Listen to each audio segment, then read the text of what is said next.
नमस्कार मित्रों, अश्वनी सेज में आपका स्वागत है। मित्रों, आज चर्चा ईश्वर जाने किस तरीके की राजनीति कर रहे हैं, किस बौद्धिक क्षमता से कर रहे हैं। राहुल गांधी ने सनातन धर्म को लेकर के एक तंज किया कि सनातन धर्म की एक शक्ति है, हमको उससे लड़ना है। मोटिव उनका कुछ और होगा निसंदेह, लेकिन जिस तरीके से उन्होंने डायलॉग डिलीवर्ड किया वो आपत्तिजनक भी है, अस्वीकार भी है और कहीं ना कहीं नेतृत्व क्षमता को हाशिए के दायरे पे लाता है।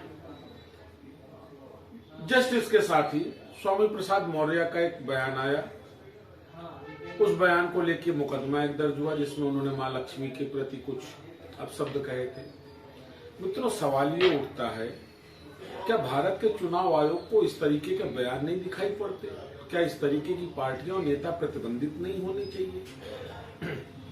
जिस देश का संविधान सेकुलरिज्म की बात करता हो, धर्म संभाव की बात करता हो, धर्मनिरपेक्षता की बात करता हो, वह धर्म विशेष के ऊपर इस तरीके के तंज, क्या चुनाव आयोग को इसको लेकर के स्वतः संज्ञान लेते हुए कार्रवाई नहीं करनी चाहिए?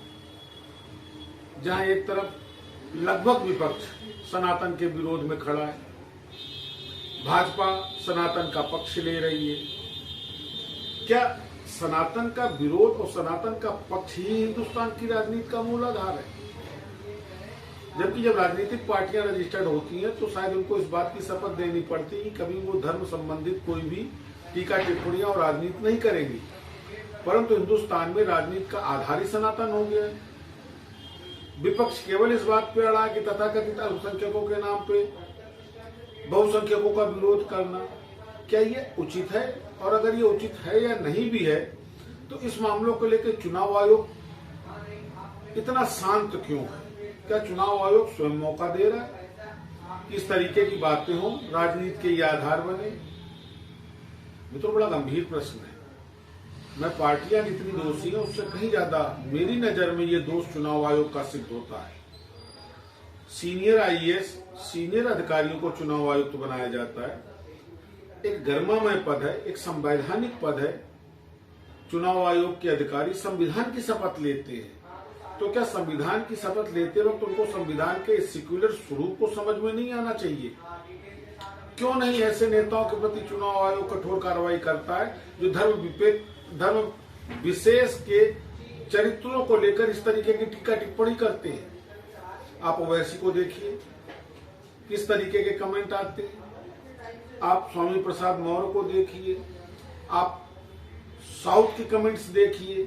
आपको याद हो घटनाक्रम, मैं आपको याद दिलाना चाहूंगा कि यूथ कांग्रेस ने गाय को लेकर के कच्चा मांस खा के प्रदर्शन किया था। यूथ कांग्रेस क्या सिद्ध करना चाहिए? मित्रों, ये अस्वीकार है। सभ्य समाज में इस तरीके की हरकतें अस्वीकार है और बड़ा दुर्भाग्य है कि कांग्रेस के तथाकथित जो बड़े बड़े नेता हैं, मुझे तो उनकी बौद्धिक क्षमता पर अब शको-शुबा होने लगा है। हालांकि ये फैक्ट है कि जो कांग्रेस को लीड कर रहे हैं उनका राजनीति से दूर दूर तक कोई रिश्ता नहीं है। क्यों? क्योंकि उन्होंने राजनीति धर्म की करी है, वर्ग की करी है, जात की करी है, उन्हें राजनीति तो मालूम ही नहीं है। और केवल उनका नहीं, विपक्ष का भी है।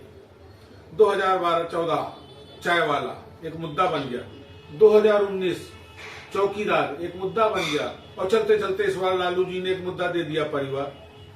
आप राजनीति कर रहे हैं, व्यक्ति विशेष के विरुद्ध अपनी भड़ास निकाल रहे हैं। ये पूरा का पूरा चुनाव मुद्दा रहित चुनाव होने जा रहा। क्या चुनाव आयोग को समझ में नहीं आता कि किन मुद्दों और किन पॉलिसीज को लेकर राजनीतिक पार्टियां जो है राष्ट्रीय नीतियों को लेकर के चुनाव में आ रही हैं? मित्रों, बहुत गंभीर स्थिति है भारत के लोकतंत्र के लिए। लोकतंत्र ऐसे नहीं बचेगा। लोकतंत्र पतन की तरफ जा रहा है और उसका जिम्मेदार जितना ही राजनीतिक पार्टियां, उससे ज्यादा ये चुनाव आयोग है।